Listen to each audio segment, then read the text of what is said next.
It is the totality that speaks. The words of the Guru are the words of the Veda. Veda is only heard from the Guru.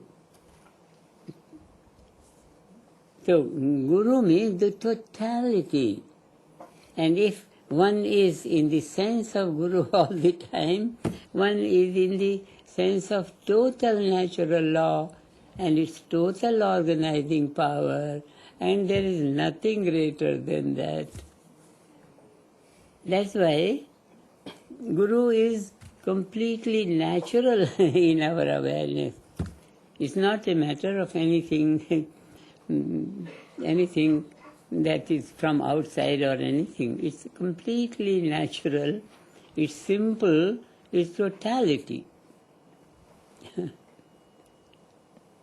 It's a great thing. It's a great thing. One knows it in being that level of relationship. Na Guru Radhikam. There is nothing greater than Guru, nothing greater than Guru. And Guru Purnima is the full moon of the Guru, one day of the year. In the Vedic calendar, each day is attributed to some devata, to some special creative intelligence. Sun, moon and all that, Shiva, Vishnu, all the enormous number of the devatas, embodiments of the Kriya Shakti. Kriya Shakti is the power of action. Two things basically, there is silence and action. Silence and activity.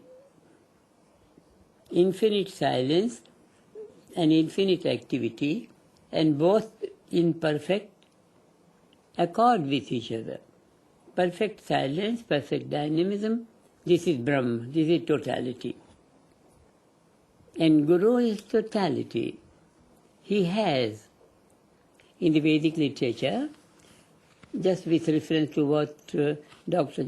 John Hagelin just said, that it is said, Tripadasyaamritam divi.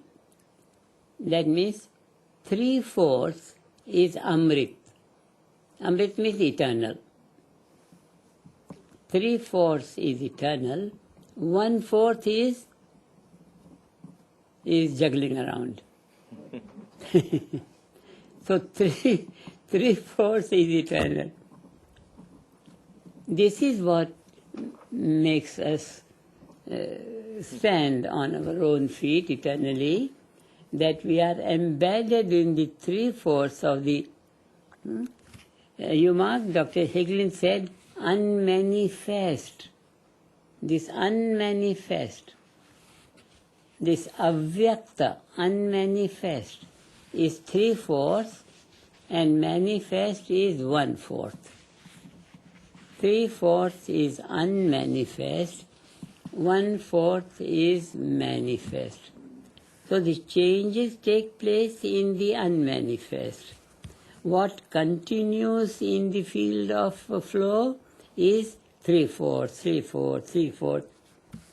So the dominant factor is 3/4 of totality. Little fluctuations come in this field of relative. That's why relative is just a matter of a concept.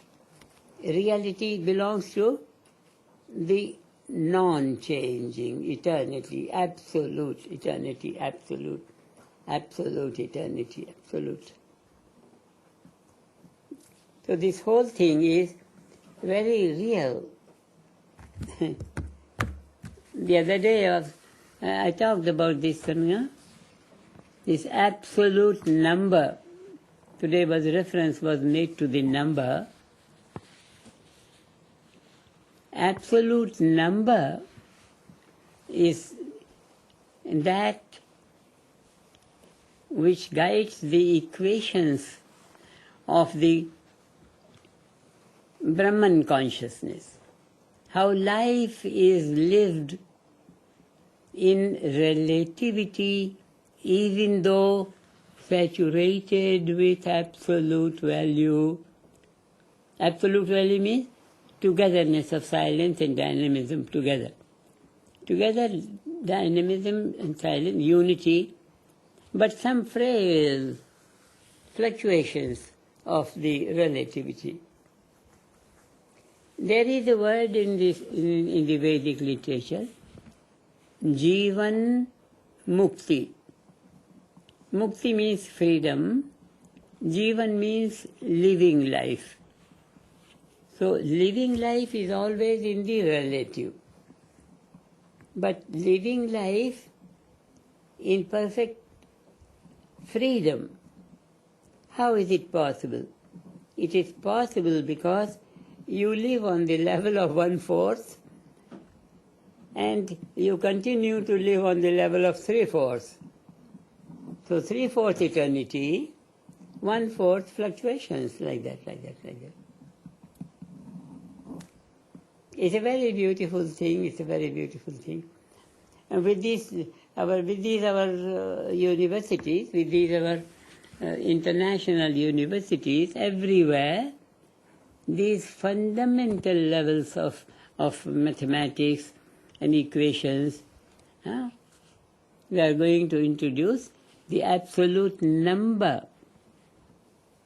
And the absolute number in the equation, theory of numbers, and then theory of language, theory of these alphabets, vowels and consonants.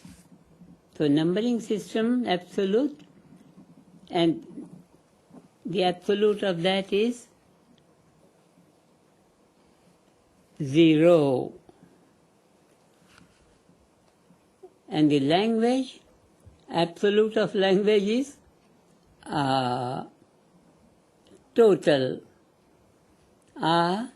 Sound of totality. Everything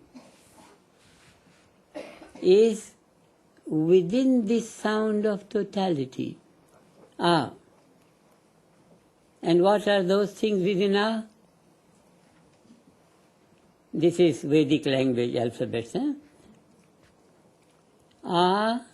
Has within it E, U, L, R, A, I, O, Aha.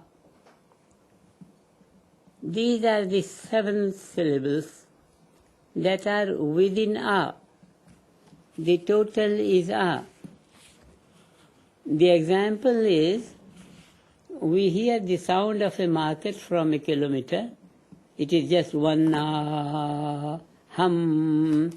As we go nearer and nearer, within that sound, other sound begins to be heard. And when you go in the market, you are able to hear many sounds that were making that one total sound. So is a sound of all the possible sounds, and all the basic possible sounds have been summed up in terms of 8 sounds, and these 8 sounds come up from one silent sound, para. That now Dr. Hagelin counted para and rapara and all those. So para, that is transcendental field of consciousness, one holistic totality, unified field. And this in unified field, the quantum word, Dr. Hagelin explained it so beautifully, so clearly it was made. Now, this quantum thing in the field of consciousness is a frictionless flow. One thing is that you move forward, move forward. The other thing is you move backward, you move backward. But in this field of the transcendent, it's not a move in any one direction or two directions or one opposite direction, no. All directions at a time. It's a frictionless flow. Frictionless flow. That you go this way and you go this way also. Back and forth, back and forth, back and forth, and back and forth, and back and forth. This mind is the instrument for that.